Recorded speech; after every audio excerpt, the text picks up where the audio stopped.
अब मैं आपको एक कहानी सुनाने वाला हूँ जो आप लोगों को नहीं करना है, जो आप लोगों को बिल्कुल भी नहीं करना है। सबसे पहले तो मेरे से प्रॉमिस करो कि ऐसा आप कभी भी नहीं करोगे जो मैंने किया वो बहुत गलत था। तो गाइस, जैसा कि मैंने आपको प्रॉमिस किया था कि हर सैटरडे हम कुछ डिफरेंट टॉपिक पर बात करेंगे, थोड़ा सा नॉलेज शेयर करने की कोशिश करेंगे। जो भी मैंने अपने लाइफ में सीखा है वो आप लोगों के साथ शेयर करने का कोशिश करूंगा। हो सकता है आपको अच्छा लगे, हो सकता है अच्छा ना लगे, हो सकता है कुछ सीखने को मिले, हो सकता है कुछ सीखने को ना मिले। तो जैसा कि मैंने आप लोगों को प्रॉमिस किया था कि नेक्स्ट वीडियो में हम डिस्कस करेंगे ऑफिस पॉलिटिक्स के बारे में।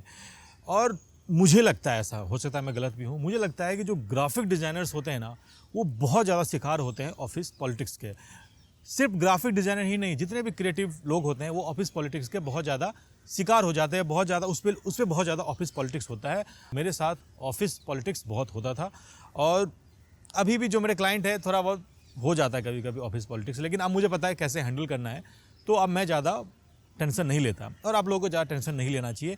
कुछ चीज़ें जो मैंने अपने लाइफ में अब तक एक्सपीरियंस में सीखा है कि ऑफिस पॉलिटिक्स जो होता है आपके साथ वो ज़रूरी है आपके ग्रोथ के लिए, है ना। सोचो, अगर आपके पास ऑफिस पॉलिटिक्स ना हो, आप किसी कंपनी में जाओ और उसमें घुल मिल जाओ और उन्हीं की तरह बन जाओ, तो फिर आप कैसे अलग हो। और ये मैं हमेशा बोलता हूँ, जो नॉर्मल लोग होते हैं, हम आर्टिस्ट उनसे बहुत ही डिफरेंट होते हैं, हम बहुत ही अलग होते हैं। हमारे सोचने का तरीका, हमारे हर चीज़ का देखने का तरीका बहुत ही अलग होता है। जो नॉर्मल क्राउड होते हैं, जो नॉर्मल लोग होते हैं, उनसे हम बहुत ही डिफरेंट होते हैं, जो भी क्रिएटिव पीपल है। एक मैं आपको छोटा सा एग्जाम्पल बता रहा हूँ और मैं आपको एक स्टोरी भी सुनाऊँगा जो मैंने कांड किया हुआ, वो भी मैं आपको बताऊंगा, लेकिन थोड़ा सा वेट करो। अब इसमें क्या है कि जैसे कि हमारे पास बचपन में एक फ़िश का टैंक होता था, उसमें क्या होते थे, बहुत सारे एक तरीके के फ़िश होते थे, और अगर जो फ़िश उसके अंदर होते थे और वही फ़िश मैं अगर इसमें डाल देता था तो उस फ़िश के साथ वो घुल मिल जाता था। लेकिन कुछ नया नया स्पीसीज़ अगर उसके अंदर मैं डाल दूँ, नया कोई फ़िश डाल दूँ जो उन लोगों से अलग है, तो सारे मिलकर उनको मारने लगते थे या तंग करने लगते थे। तो इससे पता चलता है कि जो आपसे अलग होते हैं, जो आपके जैसे नहीं होते हैं, वो आपको समझ नहीं पाते और इसीलिए वो आपको हेट करते हैं। और सबसे मेन रीज़न जो ऑफिस पॉलिटिक्स का होता है, जिसका आप शिकार बनते हो, वो होता है कि उन लोगों की इनसिक्योरिटी, कि उनको लगता है कि आपके वजह से उनकी जॉब में प्रॉब्लम आ सकती है। पहला रीज़न ये है जो मुझे अभी तक लगता है, और यही सबसे बड़ा रीज़न होता है। अगर आप अलग हो तो आपके साथ ऑफिस पॉलिटिक्स होगा ही होगा, 100% होगा, उसको आप नहीं रोक सकते, लेकिन ये ज़रूरी है। अब सोचो कि ऑफिस पॉलिटिक्स करके सामने वाले को मिलता क्या है। दो चीज़ें मिलती होगी। फर्स्ट ये मिलता होगा कि बॉस से तारीफ हो जाती होगी, यार क्या अच्छा काम किया, गजब गजब यार, तुम तो अमेजिंग हो, और वो उनकी नज़र में हीरो बन जाता होगा। दूसरा होता होगा कि हो सकता है उसकी सैलरी बढ़ जाती होगी, हो सकता है कि वो बहुत सारे अचीवमेंट मिलकर एक सैलरी बढ़ जाती होगी। लेकिन क्या आप इसी सब के लिए जॉब करते हो, बॉस को खुश करने के लिए या सैलरी बढ़ाने के लिए? नहीं ना। आप सीखने के लिए ऑफिस ज्वाइन करते हो, या सीखने के लिए कहीं जॉब करते हो, या ज़िंदगी में कुछ नया करने के लिए जॉब करते हो। अगर मान लो कि आप कहीं चले जाओ और वहाँ पे सेट हो जाओ, आपको लगे कि हाँ अरे यार अब तो लाइफ बिल्कुल सही है, तो आप ना तो वहाँ से निकलने का ही प्लान बनाओगे और ना ही कुछ नया सीखने का ही प्लान बनाओगे। जैसे मैं अपनी बात करूँ, जो मैंने अपने पेरेंट्स से या अपने फैमिली मेम्बर से सीखा है कि भाई एक कंपनी में लग के जॉब करो, एक कंपनी में टिके रहोगे तो वहाँ पर आपको पीएफ मिलेगा, आपकी सैलरी बढ़ेगी, आपको इंश्योरेंस मिलेगा, सब कुछ मिलेगा। तो ये मेरे दिमाग में बैठा हुआ कि एक कंपनी में बन के रहो, और हमारे जैसे बहुत सारे लोगों के दिमाग में यही बैठा हुआ कि भाई एक कंपनी बन के रहो। तो वो कुछ भी करते हैं एक कंपनी बन के रहने के लिए कि वहाँ पर आपको लॉन्ग टर्म फ़ायदा मिले। सोचो, अगर मैं आज एक ही कंपनी में बन के रहता तो मैं आज कहाँ होता। जो भी मैंने अपनी लाइफ में थोड़ा बहुत किया है ना, इतना सही किया है, वो भी मैं आज नहीं कर पाता। मैं वहीं का वहीं होता जहाँ मैं पहले था, अगर मुझे किसी और को खुश करना होता तो इसीलिए ऑफिस पॉलिटिक्स जरूरी है। इसके पीछे का माइंडसेट यही होता है कि आपको बॉस से खुश करना है, क्योंकि आपको लॉन्ग टर्म कंपनी बन के रहना है। लेकिन ऐसा बिल्कुल नहीं होता। अगर आपको लॉन्ग टर्म बन के किसी कंपनी में रहोगे तो आप सीखोगे क्या यार? मुझे तो समझ नहीं आता कि आप सीखोगे क्या। तो टाइम टू टाइम, जब टाइम आए तो आपको जॉब चेंज करना होता है। और अगर आपको जॉब चेंज करना ही है, इस कंपनी में रुकना ही नहीं है, तो क्या फ़र्क पड़ता है यार आपकी कोई तारीफ़ करे ना करे। आप अपने आप से खुश हो, ये सबसे ज़्यादा मैटर करता है। आपको लगता है कि आप अपने पॉइंट पे सही हो तो यहाँ पे सही लगता है। बहुत सारे मेरे पुराने कलीग अगर ये वीडियो देख रहे होगे तो उनको पता है मैं हमेशा ऑफिस पॉलिटिक्स का मैं ही शिकार होता था, और हमेशा एक झुंड मेरे पीछे पड़े रहते हैं कि यार इसको किसी भी तरीके से डिफेम करना है। लेकिन आज तक वो नहीं कर पाए, क्योंकि इसके पीछे एक सिंगल सा रीजन था कि मेरा वर्क। मैं हमेशा अपने वर्क पे फोकस रहता था, ना कि ऑफिस से गॉसिप की तरह, यार उसने ये कर दिया, उसने ये कर दिया, इसके पीछे नहीं। हमेशा अपने वर्क पे फोकस करो, इसीलिए आज मैं कुछ कर पाया हूँ। अगर सोचो मेरे साथ ऑफिस पॉलिटिक्स हुआ ही नहीं होता और मैं एक ही कंपनी में लगा रहता तो शायद मैं वहाँ नहीं होता, मैं जहाँ थोड़ा बहुत भी आज मैं कर पा रहा हूँ, जो मैं आपको समझाने की कोशिश कर रहा हूँ। इसीलिए ऑफिस पॉलिटिक्स इंपॉर्टेंट है, क्योंकि जो लोग आपका ऑफिस पॉलिटिक्स करते हैं वो आपसे अलग है, वो क्राउड है, वो भीड़ का पार्ट है। और अगर आप अलग हो तो भीड़ तो आप पे अटैक करेगी ही करेगी, क्योंकि वो आपको समझ नहीं पाते। उनको लगता है ये क्या नया आ गया जो कि चापलूसी वाली बात ही नहीं करता, चाटने वाली बात ही नहीं करता, ये अलग ही बात करता है, काम की बात करता है। तो उसको लगेगा कि हाँ, इसकी वजह से मेरी जॉब में प्रॉब्लम आ सकती है। तो सारे मिलके आपको डिफेम करने की कोशिश करेंगे, जो कि अच्छी बात है, करने दो, तभी आप लाइफ में आगे बढ़ोगे। जो क्रिएटिव लोग होते हैं सिर्फ अपने वर्क को लेकर क्रिएटिव नहीं होते, उनको हर चीज़ों के बारे में पता होता है कि एक बंदे की साइकोलॉजी क्या बोलती है, एक बंदा अब क्या नेक्स्ट स्टेप उठाएगा, वो आपको पहले से पता होना चाहिए। और वो तभी पता होगा जब आप उससे गुस्सा होने के बजाय उसको समझने की कोशिश करोगे। अगर आपके साथ कुछ ऑफिस पॉलिटिक्स कर रहा है तो समझो कि क्यों कर रहा है, इसके पीछे का रीज़न क्या है, और समझ के आप वो जो अगली बार जो वो करेगा वो पहले से आपको पता होगा। इसीलिए ऑफिस पॉलिटिक्स ज़रूरी है। आप लोगों में से बहुत सारे लोग सोच रहे हो कि हाँ, मैं ऑफिस पॉलिटिक्स पे मैं किसी को ट्रोल करूंगा या किसी को गाली दूंगा या किसी को ऐसा करूंगा, जो कि मैं ऐसा नहीं करूंगा, क्योंकि हम हमेशा पॉजिटिव बात करते हैं, हम नेगेटिव बात नहीं करते। और इसमें भी पॉजिटिविटी, अगर आप ऑफिस पॉलिटिक्स के विक्टिम हो तो समझो आप अलग हो। अगर आप अलग हो तो आप लाइफ में आगे जाओगे, आपको कोई भी नहीं रोक सकता। तो ये मैं लिख के दे सकता हूँ कि आपको आगे बढ़ने से कोई नहीं रोक सकता। अगर आप अलग हो, आपको लगता है कि बहुत सारे लोग मेरे जैसे नहीं है, सब अलग है, और आप अलग अलग महसूस करते हो कि नहीं मैं तो यार इन लोगों से बहुत डिफरेंट हूँ, तो आप बहुत आगे जाओगे। ये मेरा पर्सनल एक्सपीरियंस कहता है। हो सकता है कि ये गलत हो सकता है कि ये सच हो। ये कुछ थॉट है जो मैं ऑफिस पॉलिटिक्स को लेकर सोचता हूँ। अब मैं आपको एक कहानी सुनाने वाला हूँ जो आप लोगों को नहीं करना है, जो आप लोगों को बिल्कुल भी नहीं करना है। सबसे पहले तो मेरे से प्रॉमिस करो कि ऐसा आप कभी भी नहीं करोगे जो मैंने किया वो बहुत गलत था, नहीं करना चाहिए। लेकिन मेरे पास सिर्फ और सिर्फ यही एक रास्ता था, और उस समय मैं उतना मैच्योर भी नहीं था कि मैं उस चीज़ें समझ सकूँ। मुझे जो लगा वो मैंने किया, ठीक है, जो लगा वो मैंने किया। और मुझे नहीं लगता कि आप लोगों को भी ऐसा करना चाहिए, आप लोगों को नहीं करना चाहिए ऐसा, ठीक है। कहानी ये है कि मैं एक जगह जॉब करने गया था। वैसे तो मैं जहाँ भी जॉब करता था 1 साल से पहले कहीं नहीं छोड़ता था, लेकिन एक कंपनी थी जहाँ मैंने 1 महीने करके ही 1-1.5 महीने करके मैंने वहाँ पर जॉब छोड़ दिया था।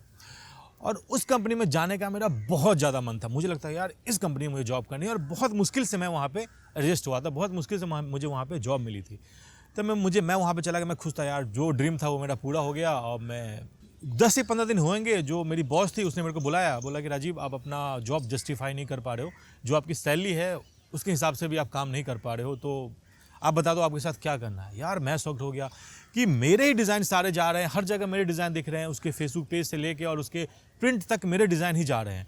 लेकिन मेरे को से ही पूछा जा रहा है कि भाई आप जॉब जस्टिफाई नहीं कर रहे हो, जबकि मैं खुश था कि मेरे सारे डिज़ाइन अप्रूव हो रहे हैं, सब जा रहे हैं। तो मैं उस गेम को समझने की कोशिश किया कि भाई ये गेम चल कहाँ रहा है। तो मैं एक टीम में काम करता था, उस टीम की एक टीम लीडर थी जो एक लड़की थी, मतलब उसकी शादी नहीं हुई थी तो लड़की थी, ठीक है। वो वहाँ पे सारा गेम प्ले कर रही थी। उसके पीछे का रीज़न ये था कि उस लड़की को कुछ आता जाता नहीं था, बस क्लाइंट से बात करती थी और थोड़ा सा कम्युनिकेशन उसका अच्छा था। इस चक्कर में वो लगी हुई थी, और बहुत पुरानी एम्प्लॉय थी, इसलिए उसको कोई कुछ बोलता नहीं था। तो मैं जो डिज़ाइन करके भेजता था, मैं डायरेक्ट बॉस को नहीं भेज सकता था, मुझे पहले उस अपने मैनेजर को भेजना होता था, वो अप्रूव करके आगे भेजती थी। तो वो जो मैनेजर थी वो कभी आगे बताती नहीं थी कि वो डिज़ाइन मैंने किया है। वो हमेशा कभी खुद का नाम ले लेती थी, कभी खुद के जो उसके चहेते डिज़ाइनर थे उनका नाम ले लेती थी कि इसने किया डिज़ाइन, लेकिन मेरा नाम कभी आता ही नहीं था कि ये डिज़ाइन मैंने किया है।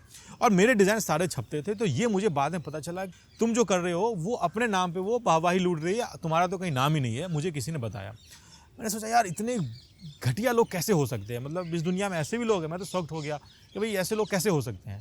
लेकिन रियलिटी है यार, जो है वो है।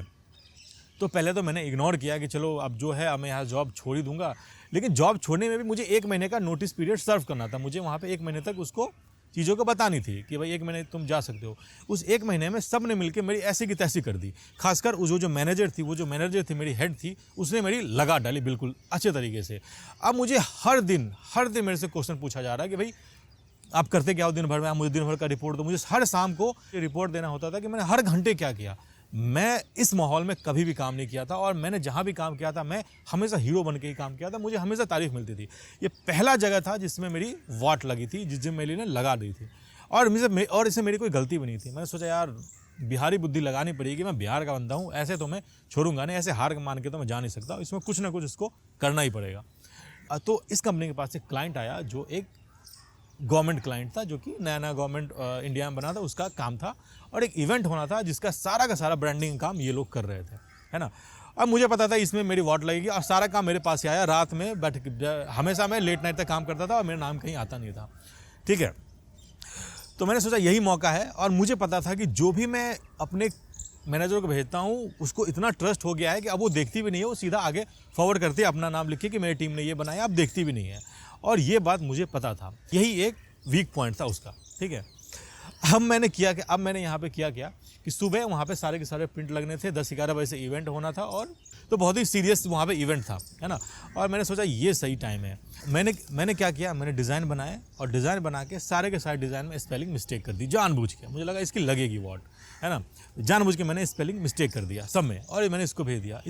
मैंने स्पेशली मैंने फ़ोन भी किया कि मैम आज का डिज़ाइन देखोगे तो मज़ा आ जाएगा, मैंने अपना बेस्ट डिज़ाइन बनाया है और ये पक्का आप लोगों को पसंद आएगा। वो बोले हाँ राजीव, मुझे तो आपका डिज़ाइन अच्छा लगता ही है, थैंक यू सो मच। उसको लगा कि मेरे को और चाटने का मौका मिल गया। उसने आओ देखाना था, सीधा अपना नाम लिख के और आगे उसने प्रिंटर को फॉरवर्ड कर दिया कि भाई ये मैंने बनाया और अपने बॉस को भी मार्क कर दिया और वो चला गया मेल। सुबह मैं सबसे पहले इवेंट में पहुंच गया हमारे पास, तो हमारे पास वहाँ पास था और सुबह मैं सबसे पहले पहुंच गया जस्ट उसका फेस का एक्सप्रेशन देखने के लिए वो क्या होता है। अब प्रिंटर लोग, अब जो मजदूर होते हैं उनको उतना पता नहीं होता कि स्पेलिंग मिस्टेक है क्या है, वो सारी चीज़ें वहाँ पर लगी। मैं गया देखा, सब में मेरे को स्पेलिंग जो मैंने कांड किया था वो सब मुझे दिखा। अब जिसका वेट करा था अब आएगी, वो आई नहीं रही थी और 10 बजे से इवेंट स्टार्ट होना था। हम 7-8 बजे हम लोग पहुंच गए थे, सब कुछ रेडी था, है ना। कहीं ऐसा ना हो कि सब कुछ मेरे ऊपर ही पड़ जाए, मैं चाहता था कि उसके ऊपर पड़े फिर मैं उसको मैनेज करूँ। अब वो लड़की आई और उसने देखा तो उसको पता ही नहीं चला कि स्पेलिंग मिस्टेक। उसने देखा, वाह करे वाह यार क्या सही है, एकदम बढ़िया डिज़ाइन है। मैंने सोचा यार ये कैसे हो गया, मैंने गलती भी किया, सामने मुझे गलती दिख रही है, इसको गलती भी नहीं दिख रही, इतनी ज़्यादा बेवकूफ़ तो कैसे हो सकती है।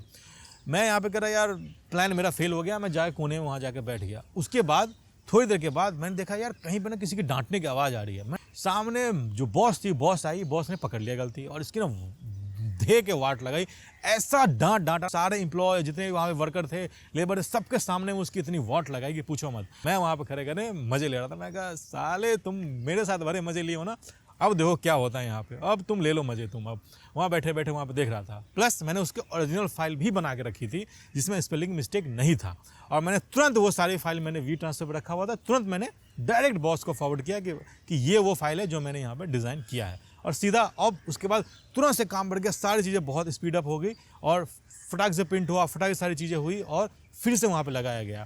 और मुझे बाद में पता चला कि उस मैनेजर को अपने सैलरी में से 5-5 हज़ार करके 6-7 महीने तक कटवाना पड़ा, तब जाके उस सारे इवेंट का खर्चा उसके ऊपर आ गया। बॉस ने बोला भाई मैं कुछ नहीं दूंगी, सब तुमको अपनी सैलरी से देनी पड़ेगी और तुम ही इसका चीज़ भरोगे। और जहाँ टाइम मैंने बोला कि देखो आपने भी किया और मैंने भी किया, आपने अपने हिसाब से किया और मैंने अपने हिसाब से किया और मेरा आप पे भारी पड़ गया तो मुझे पता नहीं था। मुझे पता ये गलत मैंने काम किया, मुझे नहीं करना चाहिए, लेकिन यही एक रास्ता था आपको सबक सिखाने का जो मैंने किया।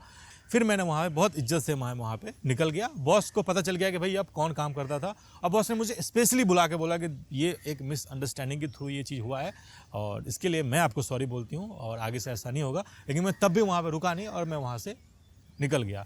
तो ये एक स्टोरी थी जो आपको नहीं करना यार, ऐसा बिल्कुल ही मत करना, बहुत प्रॉब्लम होती है आपके वजह से, दूसरे लोगों की लाइफ में बहुत प्रॉब्लम आ जाती है, तो ऐसा आपको नहीं करना है।